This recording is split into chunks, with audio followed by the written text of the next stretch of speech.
So I thought I'd just make a quick video about setting up a Linux laptop for 240p output.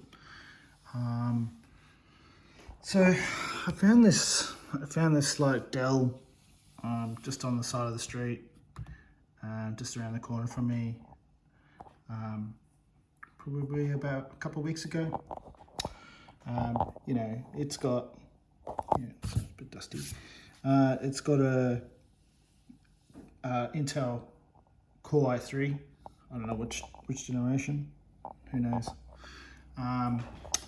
But the thing with it is it's got a massive crack in the screen. So it's obviously been, dropped somewhere like this. I don't know. You can't really see it because the screen's disabled at the moment. But yeah, so this is a perfect sort of candidate for something, where you can have it hooked up to a CRT. You don't really need to have the screen, the main screen. Once it's all hooked up, and you can just kind of put it into sleep and get it out of sleep. Stick it into 240p, and you're kind of good to go. You can set it up so that it's even a bit more, sort of capable of dealing with the fact that you might actually turn it off and turn it back on again, and might want it to boot automatically into RetroArch. Change it into 240p mode, automatically start RetroArch, and start it in a way that if you press escape and exit out of RetroArch, it just restarts RetroArch again. That's kind of what I've done on one of my other laptops. But anyway, let's just have a little bit of a look. So, as I said, this one's screen is, the LCD's got a massive crack in it, and so the screen's unusable. One of the nice things about Linux is that you can disable the output to the screen with just a bit of a kernel flag when you're booting. So you set that up in Grub, which is the bootloader.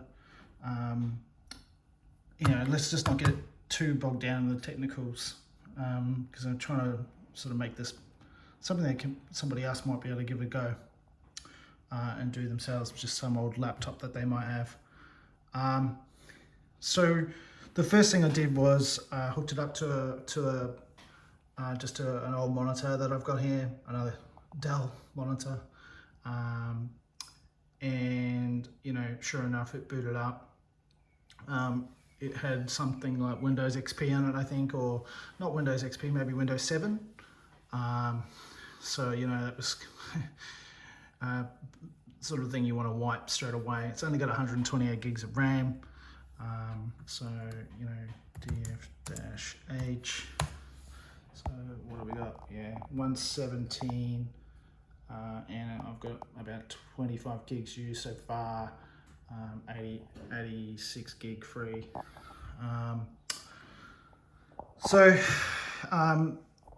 I decided I wanted to try to kind of replicate the other laptop that I have. One of the things that I've discovered is that Wayland isn't as easy to manipulate and control as a Windows X11 installation. So there's sort of like, as far as I can tell with Linux, there's two types of Windows managers, or Windows servers and clients. Actually, it's probably more of an accurate description of it. And X11 is the original one, that goes right back to Unix days, and it's the one that I've used for years and years and years on, laptops, or even back at university on Spark stations and that kind of stuff. And the benefit of that is that it has good support for running different resolutions and setting up mode lines. Whereas Wayland, which is probably something that I've installed I've got a little sort of small form factor PC over there. I put Bazite on that, and that's using Wayland, and that's a little bit harder to set up. I haven't actually successfully set that up with VGA output and 240p. I sort of mucked around with it for a little while, but yeah, kind of gave up. I have found some more documentation, so at one point I might try to get Wayland to do it. But Wayland essentially is kind of like the newer version of X11. And I think what it does is it adds a bunch of cool things like, composition and things like that. So you can have transparent windows and, it's scaling and things like that built into it. Yeah, that's awesome. And it's really good for running, Steam and that kind of thing. But for running 240p, it's actually not that useful. I think what you have to do is I think you have to set up something, I think it's called EDID, which you use a piece of software to kind of generate, it's similar to a mode line, and then you have to provide that to the kernel, and then the kernel uses that. You don't have to do any of that with this stuff, with Xorg. So in the case of that little small form factor, I use Bazite, but for this one I use Linux Mint. So I just got like a USB stick. Actually, I found a couple of USB sticks with the laptop. One of them was a 16 gigabyte one, which had pictures of, had some kind of like script on it. It looked like it was someone was trying to write a book or something, and it was the beginnings of a script. I deleted it straight away. There's nothing in there for me to kind of to be prying through. So I just formatted that straight away and put on a copy of Linux Mint onto that. And then did the installation. And of course, the nice thing about Linux Mint is that it uses Xorg or X11 as its main Windows server. So yeah, you can see I'm using LN, Linux Mint. So I'd already done this with another installation of Linux, a different one, but again, it was using Xorg and the X11 stuff. So I sort of had an idea of what I needed to do. That said, I just literally just typed into ChatGPT, how do I add a 240p output to Xorg, and it kind of gave me a general idea of what I needed to do. On the other laptop, essentially what I set up was a shell script, and that shell script just runs the commands that ChatGPT gave me, or thereabouts, and some Googling around, and it just runs it, and essentially puts the laptop into 240p. And you see I've got a terminal up here, and the idea is that, this is just for testing, but you can stick it into 240p and put it into sleep and wake it up, and it will be in that mode until you hook it up to an LCD panel again. So it's quite reliable. But anyway, so the contents of that 240p, if we look at that, so I just call it 240. 240. So you can see here, it's basically got a, that's interesting. Oh yeah, so what I've done is, yeah, that's right, I remember now. So it's basically, there's a xrandr command, and I believe that xrandr command was the one that ChatGPT gave me, or maybe the resource I found to generate that mode line. And what's special about that mode line is that it's actually 920 times 240 at 60. And I guess the benefit of that is that it's only generating that 240p lines that a non-modern LCD panel will accept, like a CRT. And yeah, so essentially what this is doing is it's creating the new mode line, it's adding the mode line, and then it's setting the HDMI output to that mode line. So you can see here, here's the new mode line, here's where we're adding the mode line, and here's where we're setting it. Now, if you run the script multiple times, obviously this new mode line will just basically, it won't do anything. This add won't do anything, but this output here, which switches the mode, will do something. So I'm just trying to remember how I generated the mode line. I can't actually remember. Let's just see if we can find out some information about that. So if I go sort of generate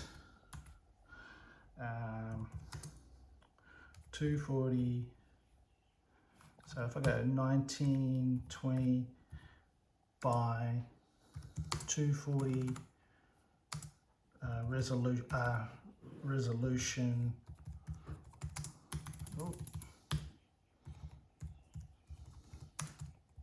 mode line x.org.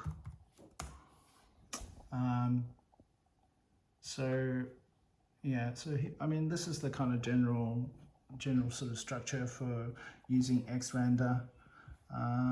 But what I'm interested to know is how you generate a mode line. I can't remember how you do it.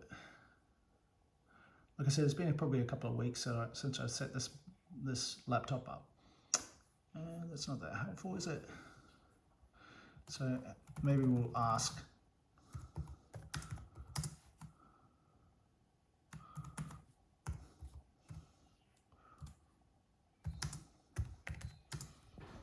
So that's the kind of prompt. And now we're getting the API. So yeah, the tool is CVT. Yeah, that's it. So, and in terms of Linux Mint, it has CVT already installed. You don't have to install anything special for that.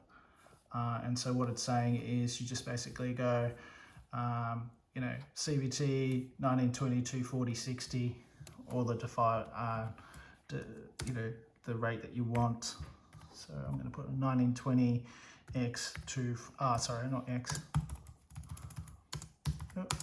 240 and 60, and that gives me the mode line, and you'll see that it matches the mode line that I've got in my bash script. Yeah, and so that's how you generate the mode line, and really it's that simple. Of course, you do need to know which output, what the name of the output is, and I think to get that you just go xrender. I think it's sort of saying here, find your display name. So if you just go xrender, like that, it'll tell you the set of ports that this has on it. It seems to think that there's a DP1. I'm not sure where that one is, but EDP1 is actually the built-in display. So that's the LCD display. As I mentioned, I did disable that display. So to disable that display, it doesn't obviously disable it completely. It's just, you know, when you're building up, you'll get the usual sort of Dell logo on top of the screen. And, you know, in the case of this screen, it's absolutely horrendous. So maybe what I do actually is I'll just show you what that looks like. So I'll reboot this machine. So just reboot.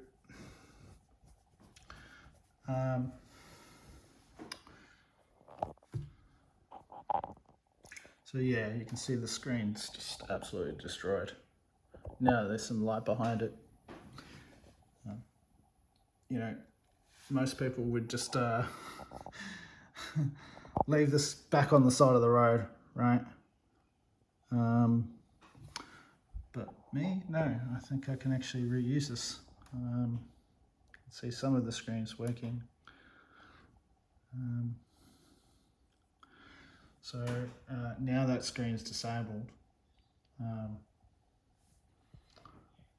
Now we just got this main screen up here, and this one down here is completely disabled.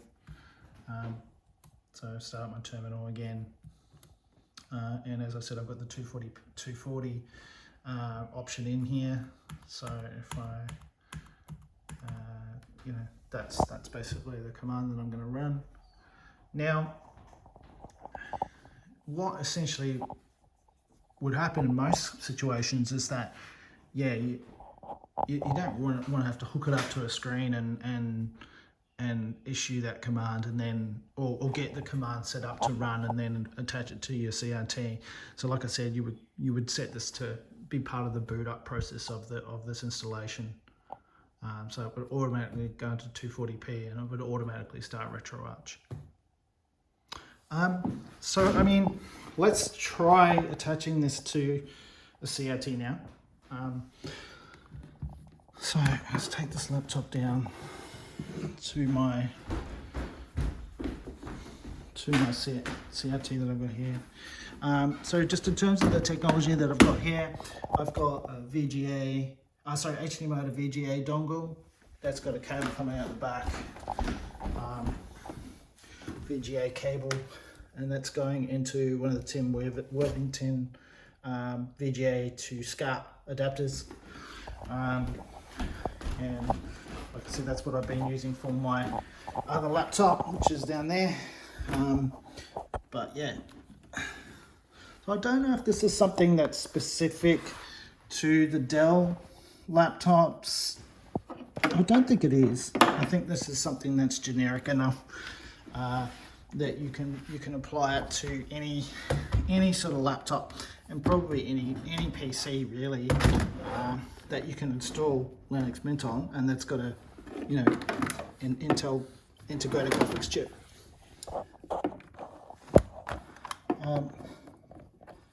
So we'll plug this in. So it's just going straight into HDMI. Now you saw that I had the keyboard set up. I had the command set up. So I've still got it turned on. My CRT is turned off.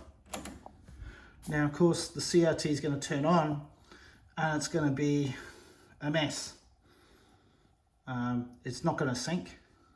In this case it doesn't find anything. But if I press enter, that's run that 240 command, and you'll see now that my desktop is actually showing up in the CRT. So that's running at 1980 by 240. And so yeah, like that's kind of it really for getting the laptop attached and working on a CRT. So next step, obviously you want to kind of probably run RetroArch. So I'm just going to press the super key, Windows key, start typing in RetroArch, which I've installed just as a flat pack, and we'll start at RetroArch. Now obviously I've set RetroArch to be using this menu. This is the so I guess maybe some of this can be a bit of a discussion about the setup. Hold on a sec.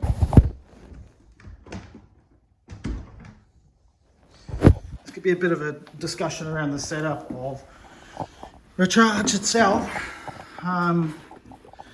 So yeah, I mean, I don't know, I seem to always have issues with RetroArch, and this one's been no different. There's just, I don't know, different versions, like flat pack versions versus pre-built packages. There are differences between them and the way that they do things. But in general, you know, these are the settings that are working for this particular version of RetroArch and this particular laptop. This, you know, the screen settings that I've set. So if we look at the settings that I've got. So I'm sorry, this is kind of sideways. So I'll flip it over. So the output settings are set to Vulkan. Scaling is really the most important part. The scaling is really kind of, yeah, it's where using something like RetroArch is a much better solution than other solutions. And the main reason is that it kind of allows you to deal with different resolutions, different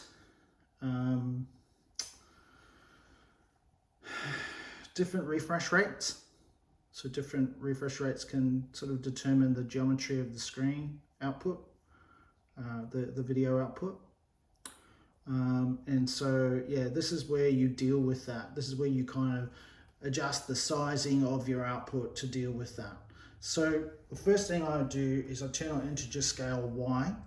And the reason why integer scale Y needs to be turned on is because you really want the vertical content to be correct.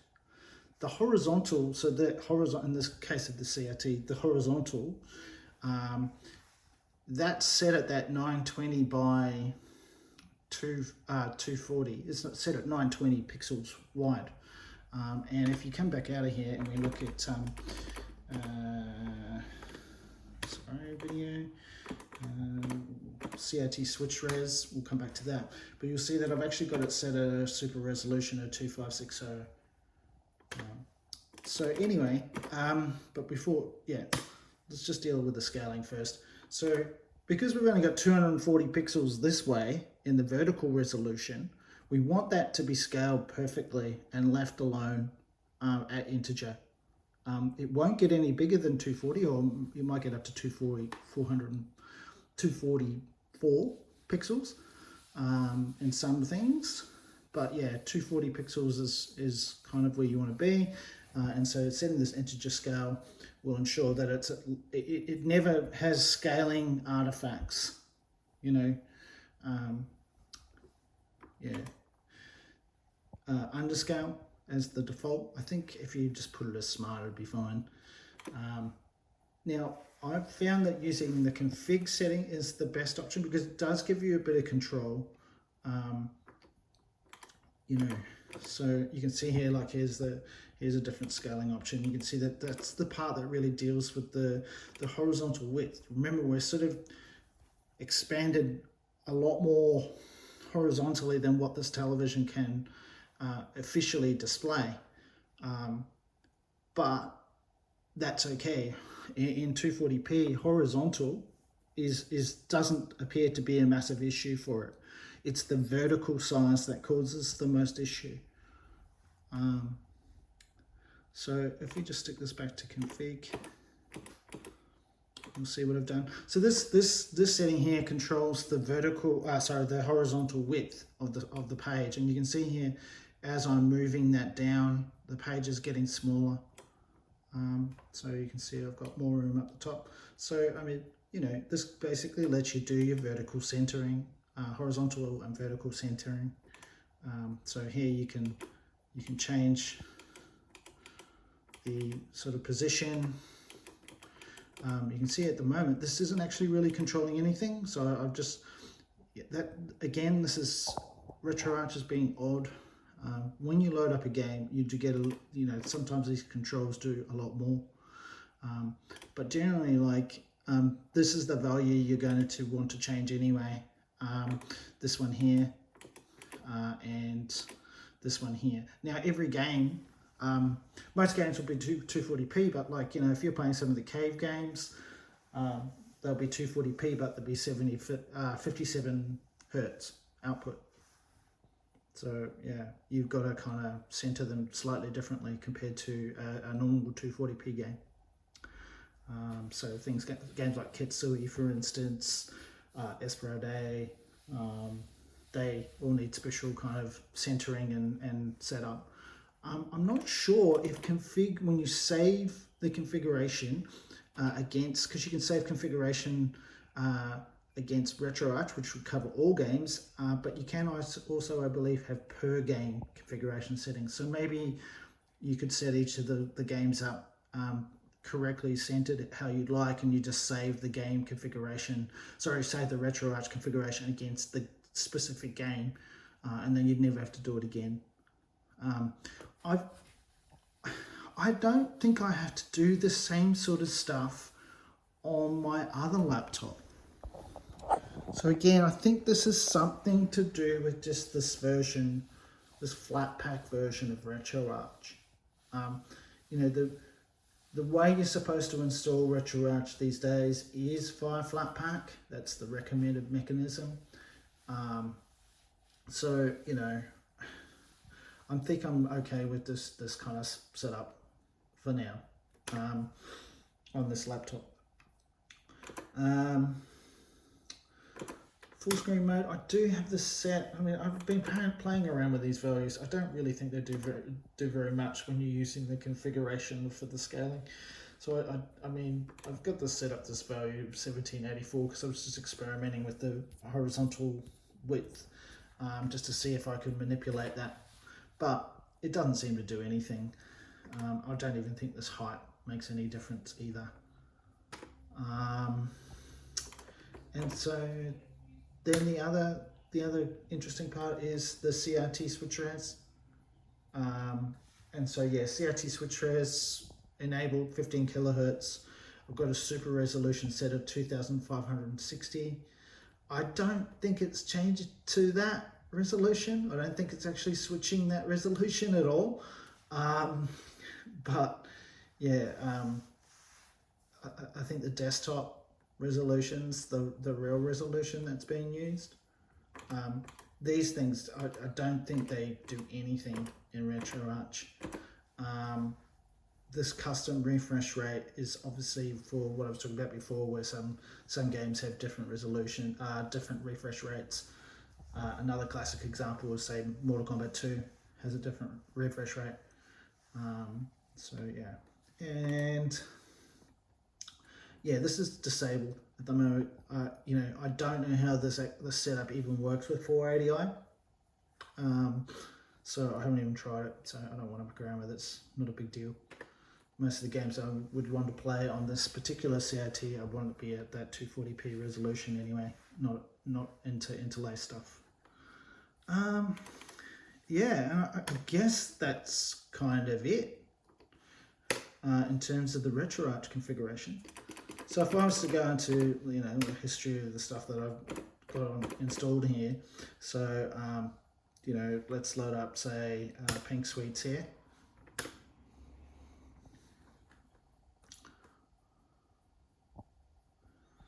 Yeah.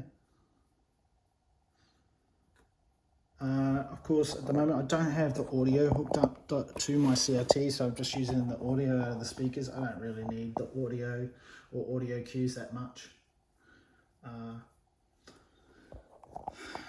So yeah,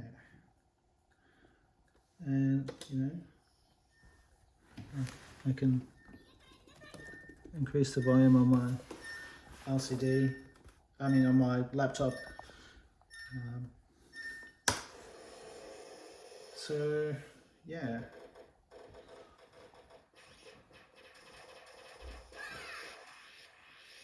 So if you wanted to, you'll see that like the green borders are, so it's definitely changed. The scaling has changed, because if you remember rightly, it wasn't quite like that. The vertical centering's the same. But now if I was to go into the settings, go into video and then go into the scaling, you'll see that I do have, oh no, that's still not working. So the vertical resolution, I can't manipulate I can't always manipulate that way. But with this one, I can definitely, you know, move the screen up and down. Now that might be really useful because say some games they might have the score up the very top of the screen and you might want to move it down, or you know, maybe we want to sort of reduce the size of the screen so that we can see more of it, and then like, you know, sort of push it up the top, and so that way we can see more of the bottom and the top of the screen. Doesn't look like there's any issues with the sideways, and I think that's the integer scaling working there. Yeah. Click menu. And you know, you can see now it's pretty good. It's centered vertically, it's the right height, and that super resolution's really helped. You know, it must be doing, you know, in between pixels. There's no scaling artifacts. You see I've got a little bit of a curl down the bottom of this screen at the moment. It's not quite dealing with this resolution properly on this CRT perhaps. Maybe I need to go in the service menu, give it a little bit of a tweak.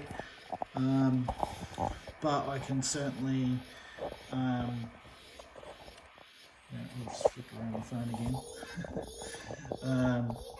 So yeah, you can certainly see that there's that little lip at the bottom there, a little bit of rollover, and yeah, you can get rid of that by going into the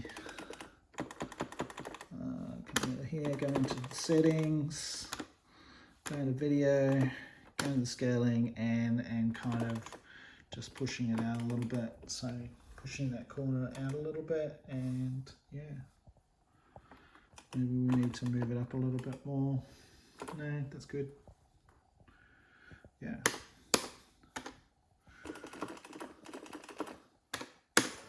And we're good. Yeah, no longer got that fold at the bottom.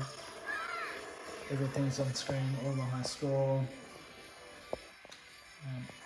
Yeah, I am missing, can't quite see my life over on the left there, so maybe I do not have all of the information. Maybe I've got a little bit too much of a black bar on this side.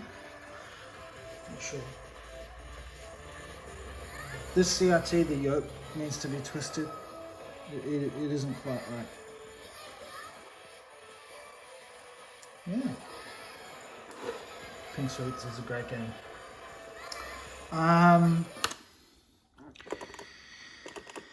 Yeah, so just to show another game and kind of what happens, you can see like the green box is positioned like that. If I load up, say, Ketsui now, you'll see that, yeah, we're sort of all in the correct box, but you'll see now that the top of the screen there's quite a bit of a gap at the top. There's quite a bit of a gap down the bottom. I've got a lot more folding in this corner, and I think that's because it's dropped down to 57 kilohertz or 57 hertz. I'm not sure which one it is. Yeah. So yeah, 57 hertz, because yeah, this game does run at a different refresh rate. Now you could go in, there's another option that I could go with, and that is to actually force the game to run at 60 hertz. So you can force that. And by doing that, of course, then the game is going to be running on the same timing as the original hardware. So, you know, we're trying to get as close as we can to original hardware, probably running at the correct resolution and the correct speed. It is worth doing. But yeah, so what we would do in this instance is we would go into the settings, because, you know, it's obviously not right. Maybe what we can try is we'll go into the scaling. Again, we'll go into here and we would expand the scaling right out so that, you know, all of the green boxes up to the top and down to the bottom. Now let's just try seeing if I can't set up the configuration for this to be specific. So if I go to the quick menu option, core options, and manage core options, and then yeah, it does actually have its own cat.opt. So it looks like the video settings are not, they're not stored with that, which is a shame, because it would be good if you could store the video settings per game, but this looks like it's just these settings. So once I've changed the, as you can see, if I've changed the settings on the video here, on the scaling options, you know, I've got 7.70 as the config aspect ratio. If I then close this game, load a different game.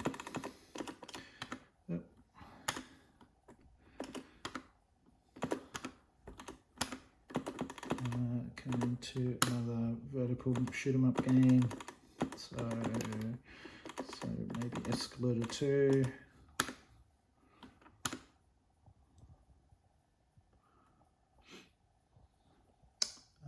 Yeah, you'll see, maybe when I go into this, you'll see that we're actually much bigger. We're actually, you know, the green box, we can't see it anymore. And that's problematic because, you know, we start not being able to see high scores and stuff like that. So I'll show you what I mean. I'm going to speed this up a bit.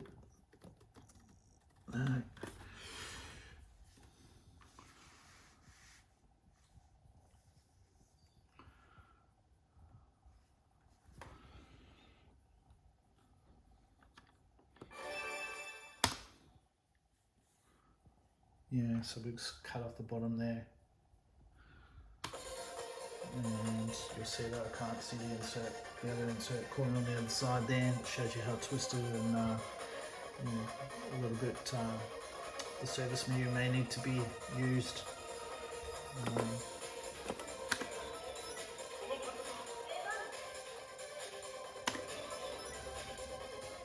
You can see the insert corner at the top there, so it's not too bad.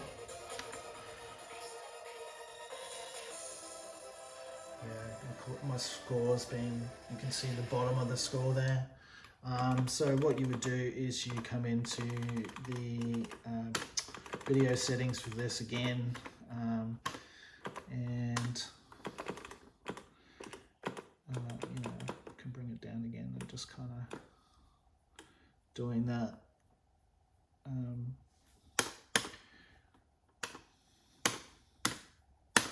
Yeah, my score's a lot more visible. And I could get it perfect.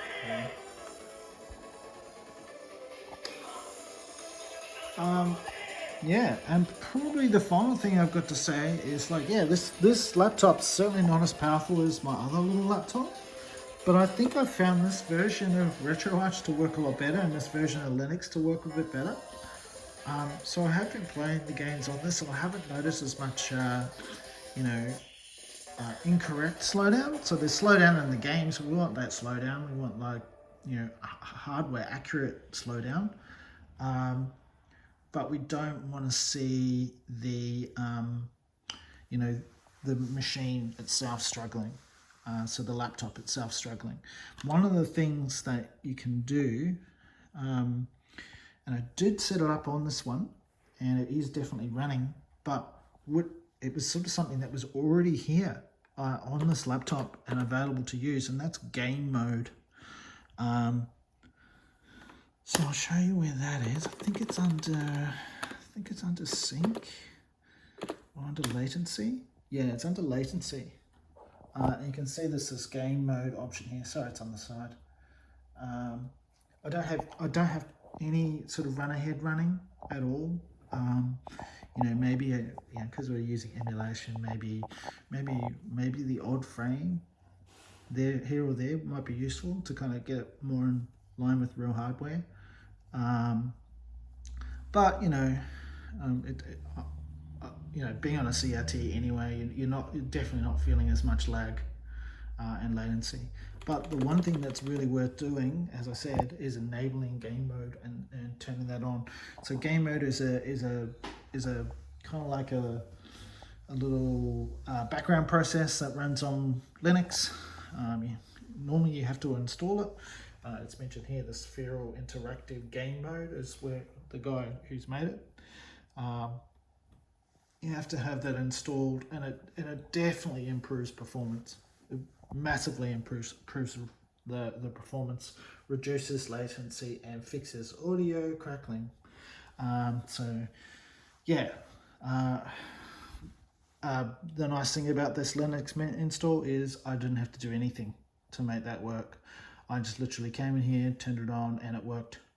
If game mode is not installed on Linux, on the Linux distribution that you're using, then that might be an option, and you have to install it, which is what I had to do for that laptop. This one just worked straight out of the box. Yeah.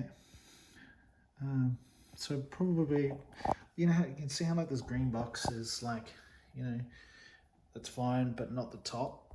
And I think what you would probably want to do is get into the service menu of the CRT and move it vertically to center it up, and then, you know, maybe reduce some of the